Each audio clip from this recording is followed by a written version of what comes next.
ورحمة الله تعالى وبركاته. أعزائي المشاهدين، اليوم عندنا طبيخ الرجلة أو بعض الدول بتسميها الإيدام. فعايزين نعملها بطريقة بسيطة جدا جدا ومكوناتها ما كتيرة، وبالحاجة اللي عندك موجودة في البيت ممكن تعملي طبيخ الرجلة أو الإيدام بتاع الرجلة. طبعا عندنا هنا البصل زي ما شايفينه، وعندنا هنا لحمة، وعندنا رجلة، وعندنا عدس. طبعا دي الأربع أشياء هذه، وطبعا بالإضافة للزيت نصب عليها زيت على حسب الكمية بتاعت الطبيخ بتاعك انت اللي عايزاها،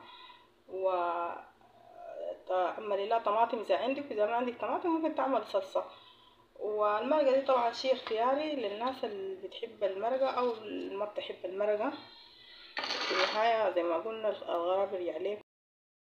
طبعا عندنا الرجلة دي أسرع تبقى عندي أنا.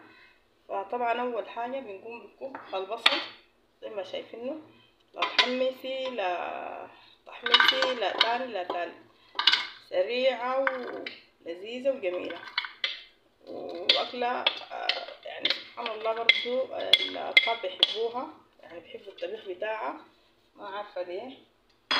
فعندنا هنا دي اللحمة بتاعتنا برضو زي ما شايفينها، بنوزعها كده في النص. وعندنا هنا ده العدس بتاعنا كنا ناقعينه، ده العدس بتاعنا. طبعا اصلا العدس يعني العدس ده أكلة جميلة ولذيذة، أنا عارفة ما عارفة، لكن أنا بحب العدس وبحب شوربة العدس.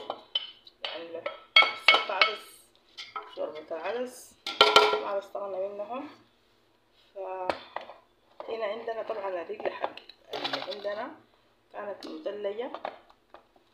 طبعا دي الرجلة بتاعتنا كنا خدناها في الفريزر، يعني ما بتفرق معاك.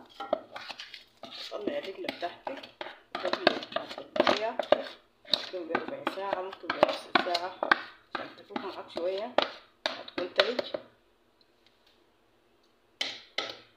فطبعا كده طبيخنا صار جاهز زي ما بيقولوا، شبه جاهز مش جاهز. فبنقوم بنحط الكمية بتاعت الزيت زي ما قلت لك اللي عايزينها. يعني الكمية بتاعت الزيت أنا كبيتها ربع كاسة صغيرة، يعني ما كبيت زيت كتير لأنه اللحمة ذاتها فيها زيت وكده.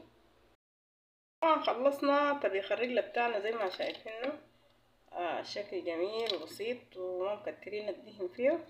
طبعا في ناس بتحب الدهن، والدهن ما مفيد. الأمراض الكتيرة دي الواحد بيجي يخاف منها، ونعمل الحاجة اللي ما فيها دهن حلوة جميلة وبتكون مريحة في المعدة.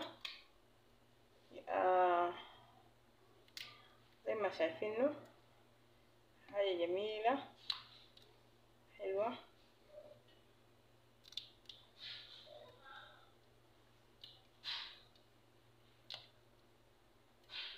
طبعا ده طبيخ الرجلة أو إدام الرجلة على حسب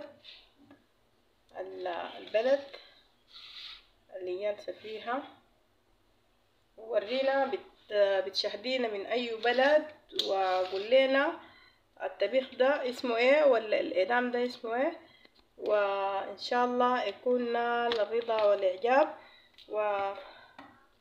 إذا عجبكم الفيديو لا تبخلوا لنا بالاكسبلور أو الاشتراك أو دعم القناة. زي ما شايفين حاجة جميلة وحلوة وخفيفة، والدهن بتاعها ما كتير، وبالهنا والشفا، وشكرا لكم.